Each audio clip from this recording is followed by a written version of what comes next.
आज तो दूध पिया है, गाय का दूध पी के आया है अपन हल्दी डाल के। तो करंट आपको ऐसे दिखा, जब करंट आपको ऐसे दिखा, ऐसे ऐसे, तो ऐसे क्या हो गया, ऐसे क्लॉकवाइज हुआ, एंटी क्लॉकवाइज हुआ। तो ऐसे हुआ। मैग्नेट में होते हैं दो पोल, एक आ गया जी साउथ पोल और दूसरा आ गया नॉर्थ पोल। और ये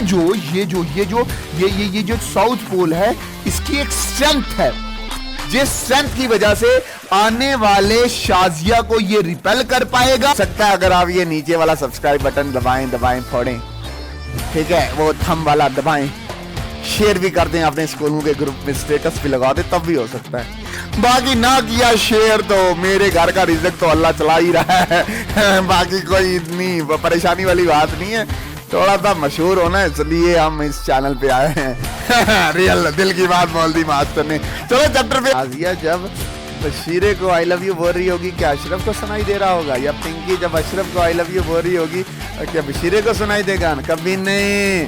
हर फील्ड लाइन दूसरे फील्ड लाइन से नफरत करती है, वो कभी भी एक दूसरे के साथ क्रॉस नहीं कर सकती। ऐसे तो ये होगा क्या, ये वाला होगा clockwise clockwise clockwise clockwise clockwise clockwise clockwise. तो ये क्लॉकवाइज, तो क्लॉकवाइज जो होता है वो क्या बनता है, साउथ पोल बनता है। तो क्या तुम्हारा हाय एवरीवन, अस्सलाम वालेकुम रहमतुल्लाहि वबरकातुहू, नमस्ते, सत श्री अकाल, के हाल है? रुखसाना, फरजाना, बशीर, नजीर, मुदस्सिर, मुबशिर, सब बढ़िया? हाँ बढ़िया सर आपसे एक शिकायत है। क्या शिकायत है सर? आप रोज 100 नहीं ला रहे हो, क्या मसला है? मसला ये है कि आपका जो भाई है ये पीपीटी सारी खुद तैयार कर रहा है, एडिटिंग खुद हो रही है, थंबनेल में मेरा भाई छोटा शाकिर मदद कर रहा है, बाकी सब कुछ कंटेंट ढूंढना, इंपॉर्टेंट क्वेश्चन ढूंढना, वो सारा मेरे जिम्मे पे है। कोई टॉपिक में छोड़ रहा नहीं हो, सारा पेपर यहीं से आएगा मेरे प्यारे बच्चे। और ये मेरा आज बशीर से वादा है। क्या वादा है? कि लेक्चर रोज का आएगा, शाम को 6 बजे आएगा, और सिलेबस को फाड़ के रख देंगे। फाड़ मतलब कंप्लीट करके रख देंगे। सर झूठ तो नहीं बोल रहे हो? नहीं झूठ।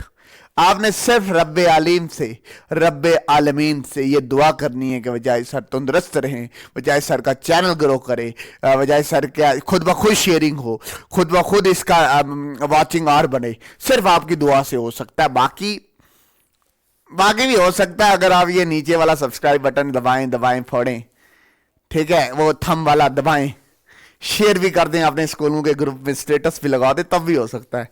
बाकी ना किया शेयर तो मेरे घर का रिज़्क तो अल्लाह चला ही रहा है। बाकी कोई इतनी परेशानी वाली बात नहीं है, थोड़ा सा मशहूर होना है इसलिए हम इस चैनल पे आए हैं। रियल दिल की बात बोल दी मास्टर ने। चलो चैप्टर पे आते हैं, that is magnetism and matter. Sir आप हर वीडियो में 2 मिनट की कार ही देते हो। करनी जरूरी है, नहीं तो तुम टिकेगा नहीं इधर, तुम यही सुन के तो टिकता है इधर। चलो मैग्नेटिज्म एंड मैटर बहुत अच्छे से करवाएगा, क्लास 12 बोर्ड्स बहुत बेसिक तक लेके जाऊंगा। मैग्नेटिज्म एंड मीटर, देख मेरी बात ध्यान से समझ। पहले टॉपिक पे आते हैं, ध्यान से पढ़ ले, ध्यान से पढ़ ले। अभी नाजिया को बोल दे shut up, now I am listening to Wajahid sir. Oh my god, क्या इंग्लिश! यस सर, ये हंसी दोबारा करना। ओ सर बड़ी खतरनाक हंसी है। नहीं अब नहीं लगी।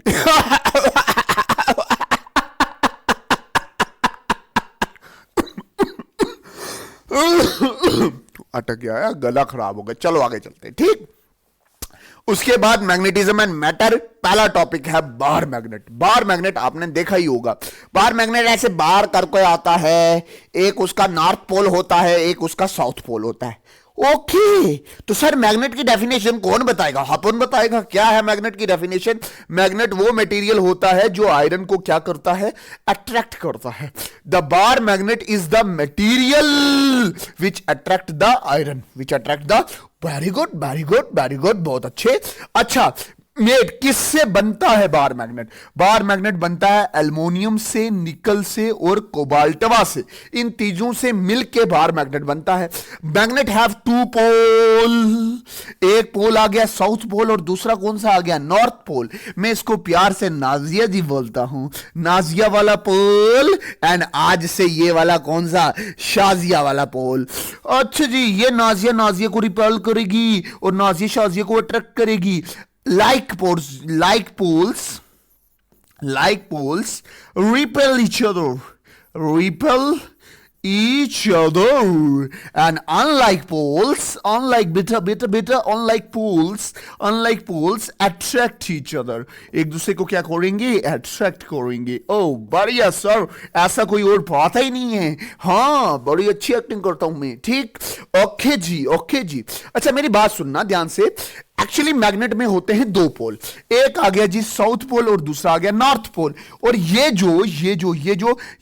जो साउथ पोल है, इसकी एक स्ट्रेंथ है, जिस स्ट्रेंथ की वजह से आने वाले शाजिया को ये रिपेल कर पाएगा और आने वाले नाजिया को ये अट्रैक्ट कर पाएगा। इसी को बोलते हैं पोल स्ट्रेंथ, और पोल स्ट्रेंथ को डिनोट करते हैं किससे?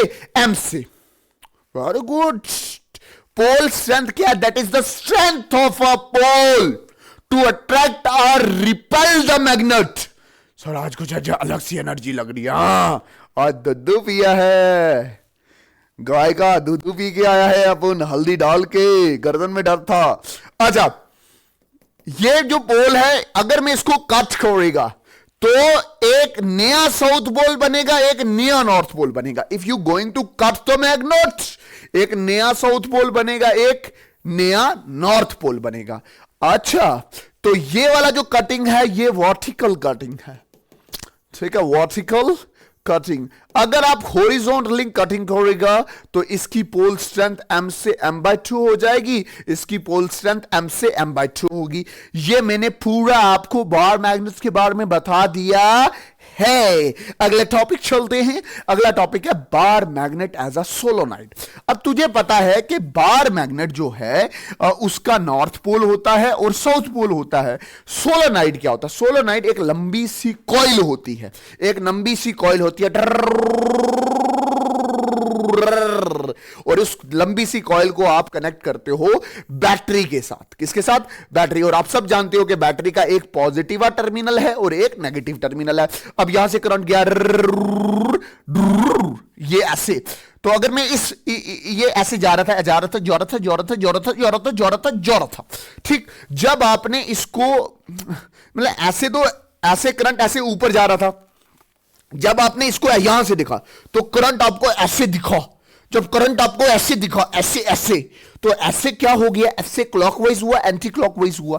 तो ऐसे हुआ एंटी क्लॉकवाइज। मां कसम ऐसा ही दिखेगा। तो एंटी क्लॉकवाइज हुआ, एंटी क्लॉकवाइज। तो जब एंटी क्लॉकवाइज होगा तो पोल कौन सा होगा? नॉर्थ पोल।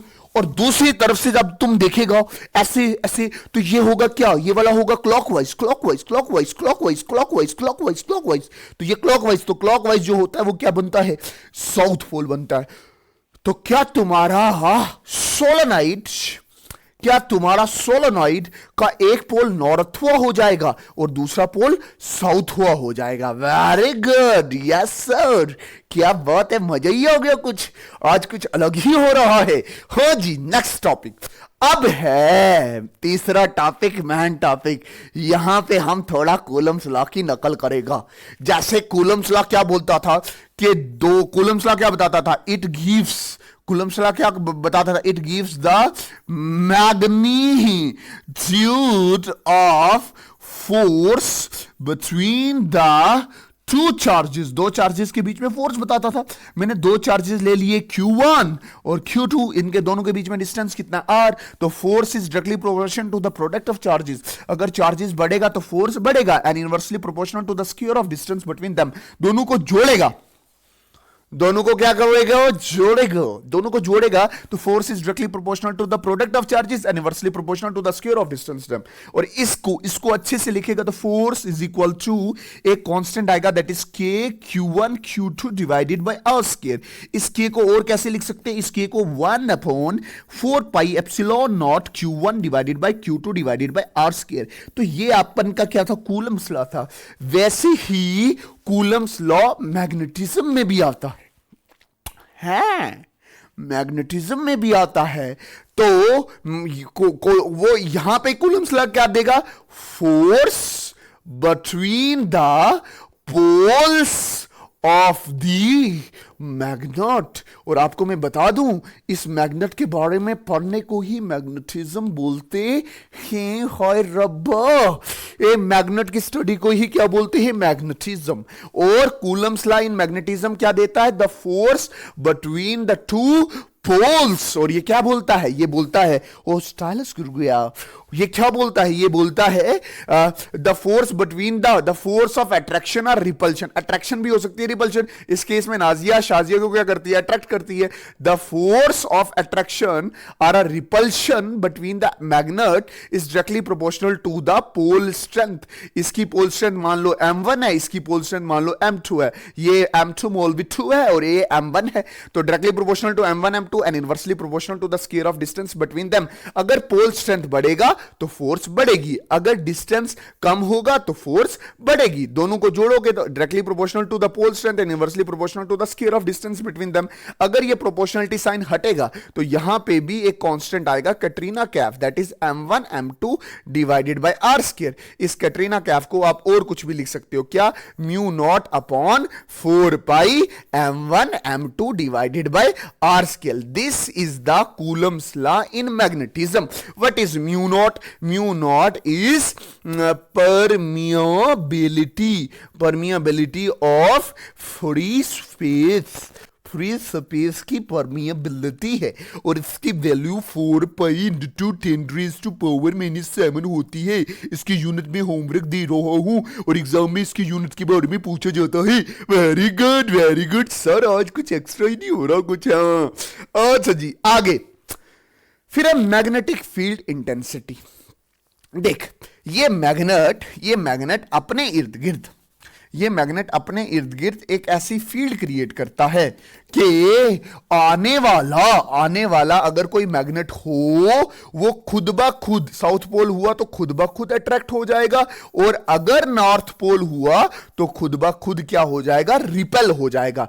ये कोई उठ के इसको खींच के नहीं लाता, रस्सी डाल के नहीं लाता, ये इसको कोई लात मार के बाहर नहीं निकालता, ये इसकी फील्ड में आ जाता है और ये फील्ड इनविजिबल होती है, इसलिए इसको डिनोट करते हैं बी से। Magnetic field intensity is denoted by B, the space around the magnet where its force of attraction Nazia को अट्रैक्ट करेगी and repulsion can be experience. Repulsion मतलब ये नाजिया को रिपेल करेगी। It is the magnetic force per unit pole strength.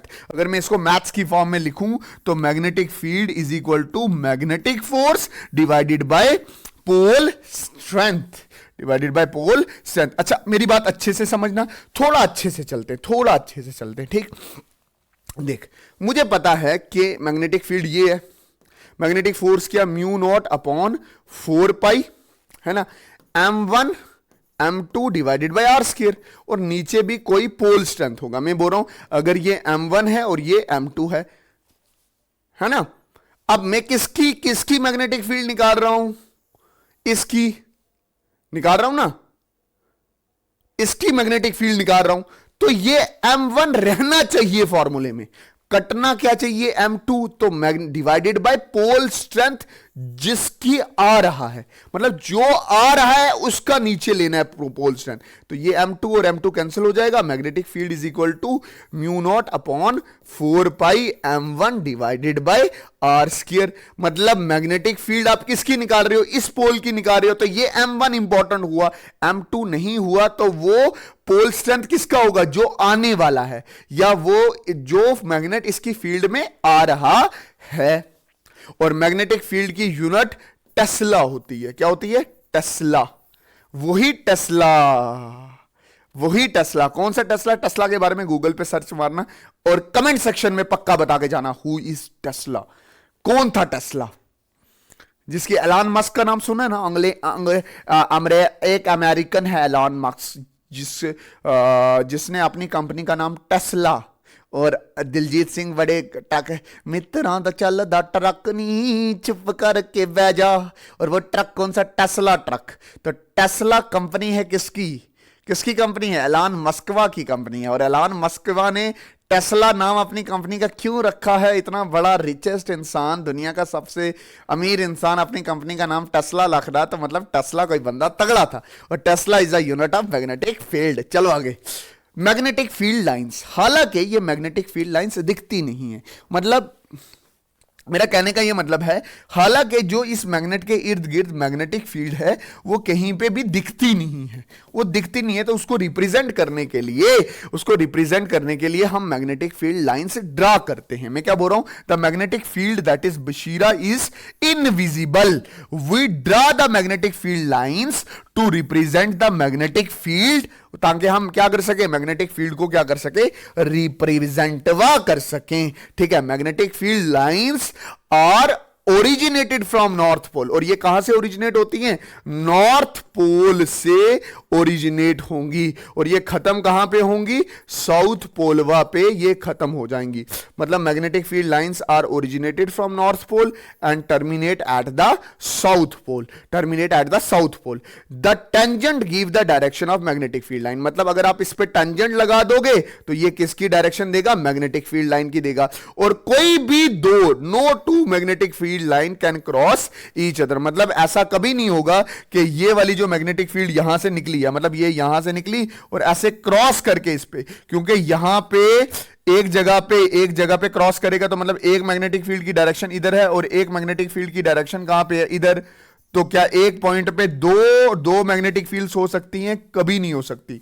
या एक ही point पे दो जगह मैग्नेटिक फील्ड हो सकती है? कभी भी नहीं हो सकती है। ये वैसा ही है जैसा हमारे फोन का एक सिग्नल दूसरे फोन के साथ मिक्स हो सकता है।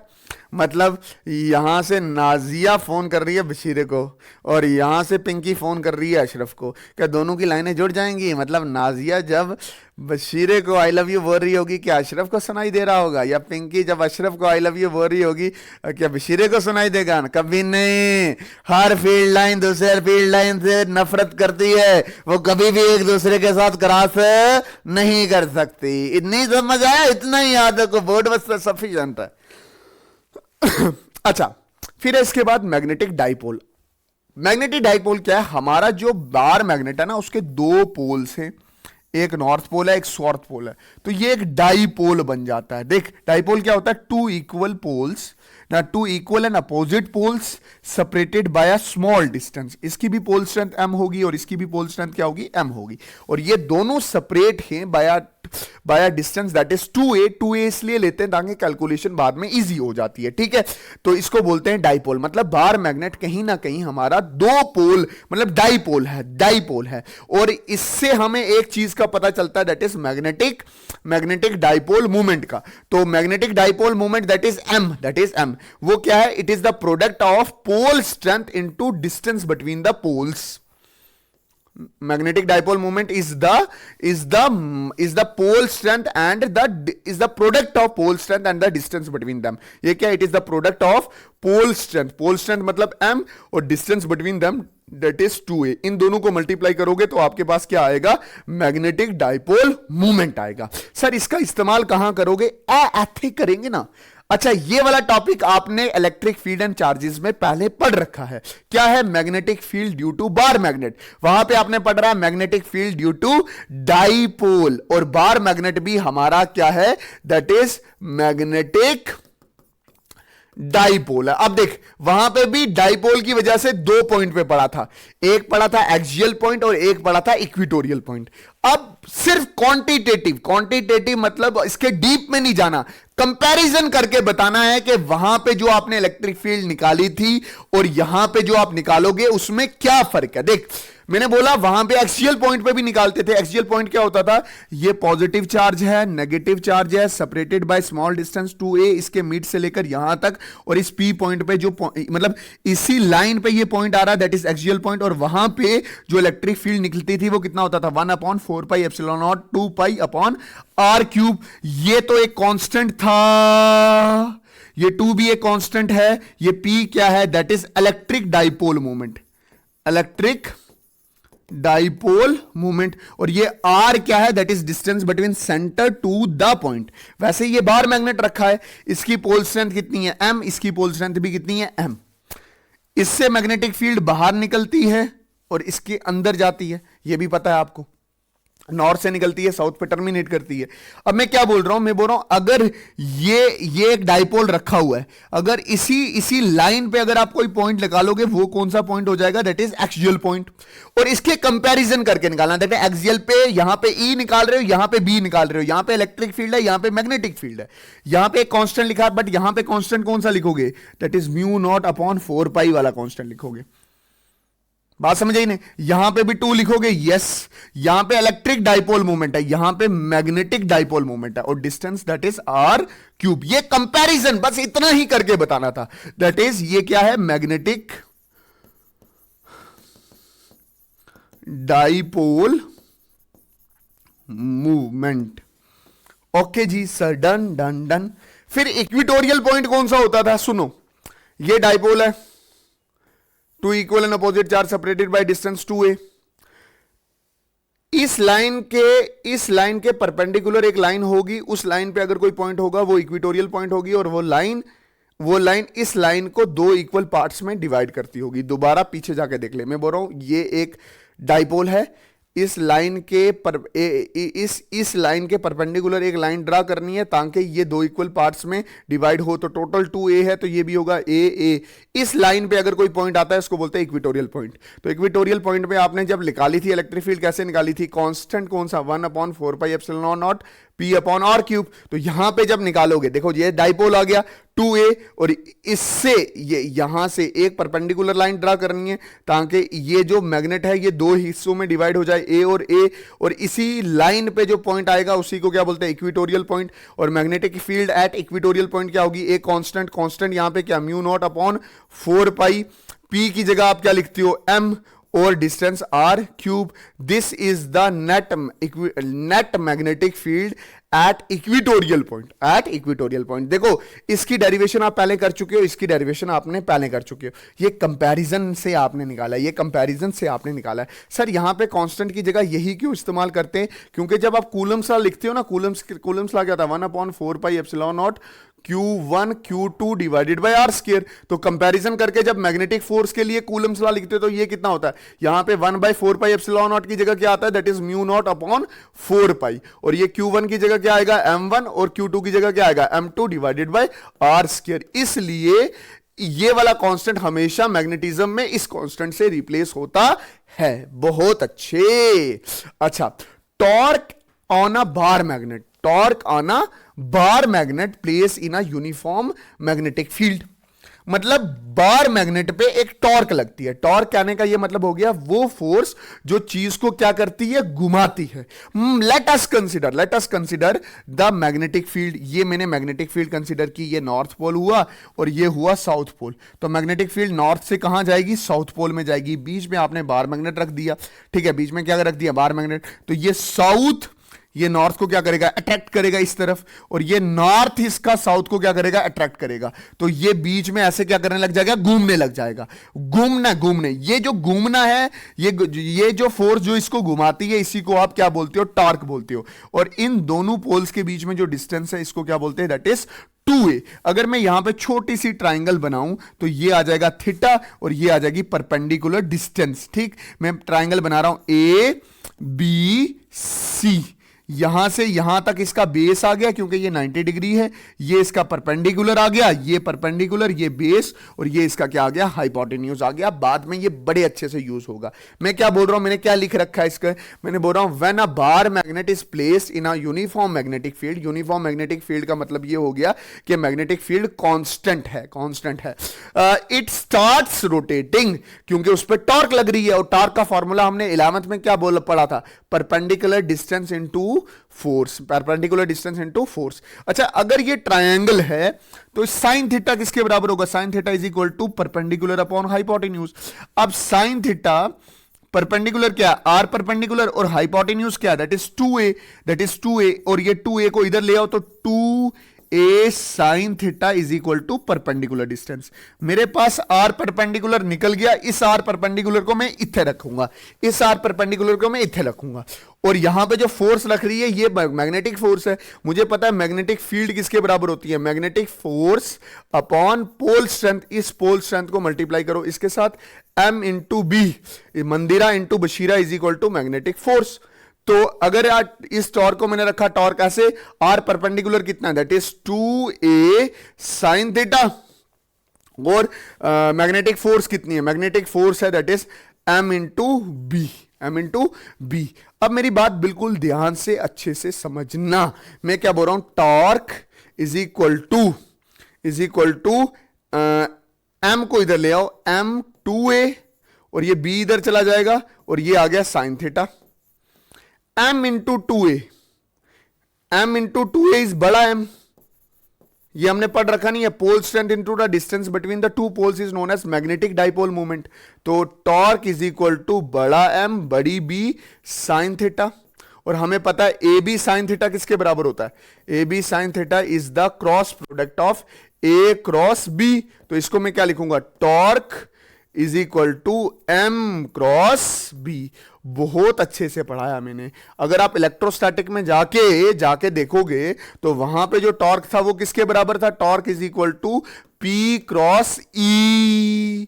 देख वहां पे था इलेक्ट्रिक डाइपोल मूवमेंट, यहां पे मैग्नेटिक डाइपोल मूवमेंट, वहां थी इलेक्ट्रिक फील्ड, यहां पे क्या है, मैग्नेटिक फील्ड। ओके सर, अब सुनो, अब ए टाइप ऑफ मैग्नेटिक मटेरियल, ये सवाल बहुत बार आया, टाइप्स ऑफ मैग्नेटिक मटेरियल बहुत बार आया है।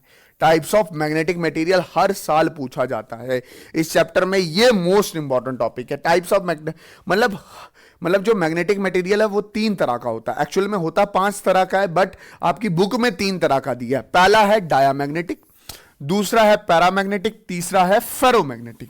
कंपैरिजन को समझना अच्छे से। डायामैग्नेटिक हमेशा रिपेल करेगा मैग्नेटिक फील्ड को, मतलब ये नफरत करता है मैग्नेट से। Magnetic field do not tends to move through the material. अगर ये मटेरियल होगा, मैग्नेटिक फील्ड इसके पास नहीं, दूर भागेगी इससे, इसके अंदर नहीं घुसना पसंद करेगी। यहां पे जितने भी एटम होंगे वो अपने मैग्नेटिक मूवमेंट को नेट में जीरो करेंगे। अगर एक की मैग्नेटिक मूवमेंट ऊपर होगी, दूसरे की नीचे हो जाएगी, एक की ऊपर होगी और दूसरे की नीचे हो जाएगी। सर ये क्या समझा रहे हो, मेरी बात समझना ध्यान से। मैं क्या बोल रहा हूं कि ये छोटे छोटे एटम से बन रहा होगा ना, ठीक है, बन रहा होगा ना एटम से, और एटम के अंदर इलेक्ट्रॉन क्या कर रहा होगा, रिवॉल्व कर रहा होगा। इलेक्ट्रॉन रिवॉल्व करने से क्या करंट पैदा होता है, करंट से क्या मैग्नेटिक फील्ड पैदा हो रही होती है। तो अगर एक ऐसे रिवॉल्व कर रहा है तो मैग्नेटिक फील्ड पैदा हो रही होगी, और दूसरे वाला ऐसे रिवॉल्व कर रहा होगा तो मैग्नेटिक फील्ड, इसकी जो मैग्नेटिक फील्ड होगी वो इसकी मैग्नेटिक फील्ड को कैंसिल कर रहा होगा, और ये आने वाली मैग्नेटिक फील्ड को हमेशा नफरत करेगा। ये copper, Mercury, zinc and magnesium. अगर किसी बच्चे को यह चीज समझ नहीं आ रही है, जरूरत भी नहीं है याद करने की, बस उधर लिखा हुआ है कि नेट मैग्नेटिक मोमेंट 0 होता है, तो बस उतना रट लो कि हाँ 0 होता है। बाहर पैरामैग्नेटिक क्या होगा, द मटेरियल इज अट्रैक्टली वीक, थोड़ा सा, मतलब अट्रैक्ट करेगी कौन इसको, मैग्नेटिक फील्ड। मैग्नेटिक फील्ड इस मटेरियल के अंदर से जाएगी। ये मटेरियल है तो मैग्नेटिक फील्ड अगर कहीं से गुजर रही होगी तो जल्दी जल्दी उससे अंदर से होके गुजरेगी, ठीक है। इसमें नेट मैग्नेटिक मूवमेंट 0 नहीं होता, कुछ ना कुछ वैल्यू होती है। अगर एक एटम ऐसे इधर मूव कर रहा है तो साथ वाला अपोजिट डायरेक्शन में होगा, कैंसिल हो जाएगा। बट एक एटम में अगर इलेक्ट्रॉन ऐसे मूव कर रहा है तो दूसरे एटम में वैसे ही मूव करेगा। तो इसकी वजह से मैग्नेटिक डाइपोल मूवमेंट जो होती है वो जीरो तो नहीं होती, ठीक है। जैसे एल्युमिनियम हो गया, ऑक्सीजन हो गया और हाइड्रोजन हो गया। फेरोमैग्नेटिक में क्या होगा, ये strongly attract by the magnetic field, love to move through the material. मतलब ये मटेरियल है और इससे मैग्नेटिक फील्ड बड़े अच्छे से अंदर से मूव करती है। और जो नेट मैग्नेटिक फील्ड है, वो जो नेट मैग्नेटिक फील्ड है वो या नेट मैग्नेटिक डाइपोल मूवमेंट जो है वो जीरो के बराबर नहीं है। मतलब इसमें अगर एक एटम का इलेक्ट्रॉन ऐसे मूव कर रहा है तो सब के ऐसे मूव कर रहे होंगे, जिसकी वजह से एक नेट में मैग्नेटिक डाइपोल मूवमेंट आती ही है। जैसे किसमें होगा, आयरन में होगा, कोबाल्ट में होगा और निकल में होगा। होप आपको यह चीज अच्छे से समझ आई होगी। इसके बाद है मैग्नेटाइजेशन।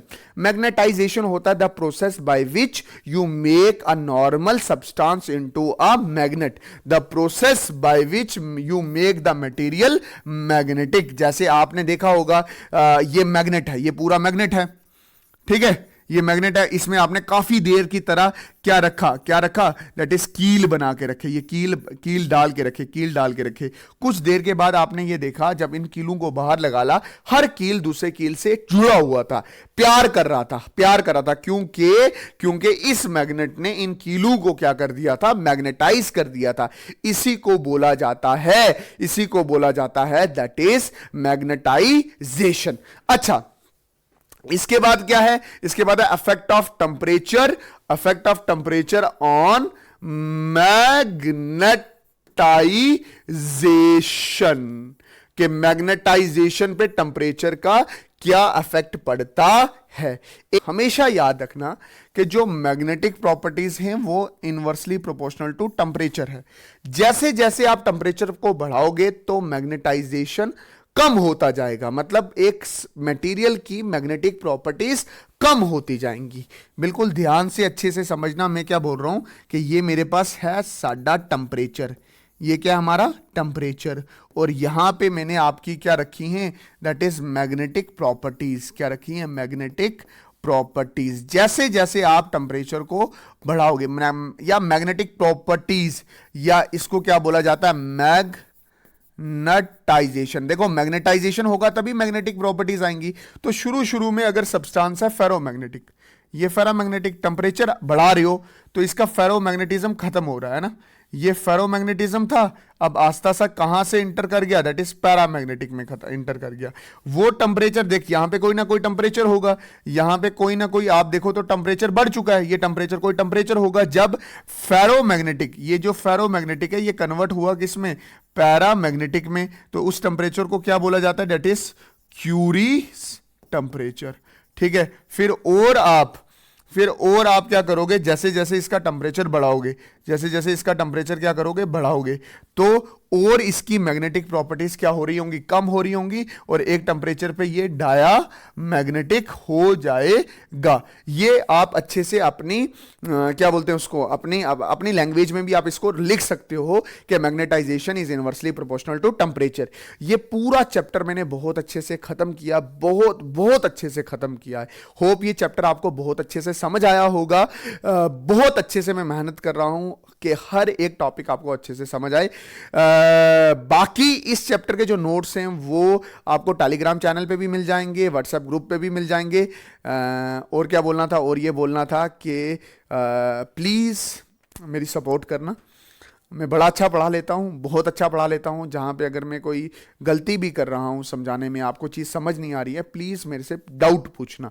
जितने आप डाउट पूछोगे उतने आपको अच्छे से चीज़ समझ आएगी। ठीक, बाकी मिलते हैं किसी और नई वीडियो में, तब तक के लिए अल्लाह हाफिज़, अल्लाह रखा, शुभ रात्रि, जय हिंद, वंदे मातरम। काफ़ी बच्चे ये बोलते हैं सर आप वंदे मातरम क्यों बोलते हैं। एक्चुअली मैं अपने देश से बहुत ज़्यादा प्यार करता हूँ, मैं जम्मू कश्मीर से एक्चुअली बहुत ज़्यादा प्यार करता हूँ।